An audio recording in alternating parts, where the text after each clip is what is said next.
Hello! Welcome to month 1 of K-State's Center on Aging's video series. September is Intergenerational Month, and September 13th, specifically, is Grandparents' Day. So, I will be getting us started this month talking about intergenerational relationships and be encouraging you all to connect with your grandparents, grandchildren, or even grand friends. My name is Dr. Jessie Piper. I study grandfamilies, which is the term that has been coined for grandparents who are raising their grandchildren. Over the past couple years, however, I have started expanding my research to include other grandparent-grandchild relationships more generally. I use a theory called Intergenerational Solidarity, which helps us examine these relationships just a little bit deeper. For example, I look at things like association,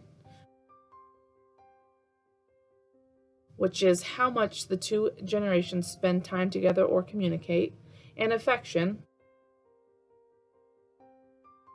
which means how close they are, and how these two things might affect other aspects of their relationship, like how much they help each other, or if they have similar beliefs or values.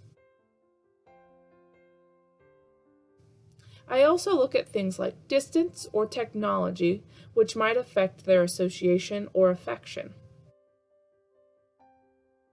I partially explore this topic because grandparent-grandchild relationships are an understudied familial relationship that are increasingly important today as the world's aging population is growing.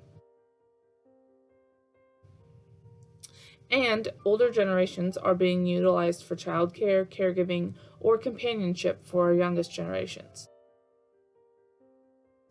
Mostly, though, my interest in this area of research was influenced by my own relationship with my parental grandma, my dad's mom, who adopted me and my younger brother when I was 5 years old. So, why do these intergenerational relationships matter? There has been a dramatic historic demographic shift as people are living longer. In the past, we may have only personally known 2 or 3 generations, but now we can potentially know at least 7. Our own, our parents, grandparents, great-grandparents, children, grandchildren, and great-grandchildren. The sheer existence of these relationships encourages family scientists and other researchers to examine them. But it's also not really news to anyone that these relationships can be really valuable. This shift in demographics creates the potential for connections that can be really grand.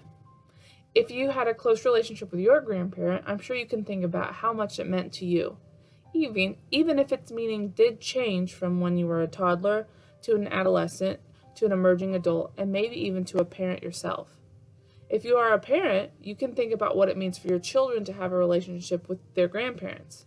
Grandparents can probably also identify what relationships with their grandchildren have meant to them, and if they have multiple grandchildren, how each of those relationships may look different. But how each are still important. Having a special month or day to honor these relationships gives children an opportunity to show appreciation and love to their older generation, and for older adults to feel valued and validated in their role. In this month's challenge, we want to give grandchildren and grandparents the opportunity to get to know each other better, to encourage long-term relationships, give grandchildren exposure to information and guidance that older people can offer, and give older adults a chance to share some of their life experiences. While biological grandparents often come to mind, the great thing about intergenerational relationships is they can involve grand friends or other adult mentors as well. My grandma was the only grandparent I had a relationship with, and she's no longer living. But I'm lucky enough to have relationships with many older adults in my community that my daughter will likely grow up referring to as Nini, Gigi, or Papa. The main idea of this month is to celebrate the importance of all generations and encourage connections between them. So, let's talk about how you can get involved. For the first challenge, you will identify an older adult to interview. Then you will use the list of questions I have provided below or think of your own to identify questions to ask. Interviews can be as long or as short as you want and can be done in person, via telephone, over email, or through a video call. Have fun with it. After the interview, your job is to create something that can be shared with others about what you took away. You could create a meme, an infographic, a PowerPoint with a few slides, or a video. This is definitely your chance to be creative.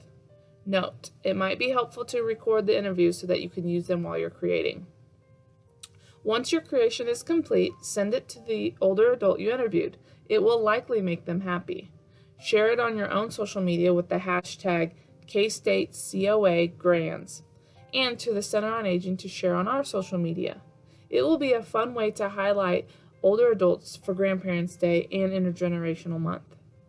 One last challenge to make your grands feel special. Change your social media profile pics to a picture of you and your special grand for the month of September or just for Grandparents' Day, which is September 13th. Include the hashtag KStateCOAGrands and a short blurb about what they mean to you. Don't be afraid to encourage your friends to do the same and get involved in our interview challenge. It will be a lot of fun and so rewarding for older adults to see their relationships with you all celebrated. Now, one last plug before I let you get to work celebrating these intergenerational relationships. If you want to learn more about grandparenting, including how it has changed across time and how it might differ across cultures and the lifespan, I encourage you to get enrolled in an 8-week course that I will be teaching at K-State the second half of the spring semester called Grandparenting and Families, Then and Now. If you have questions about my research, the class, or this month's challenge, don't hesitate to contact me. We cannot wait to see what you all create.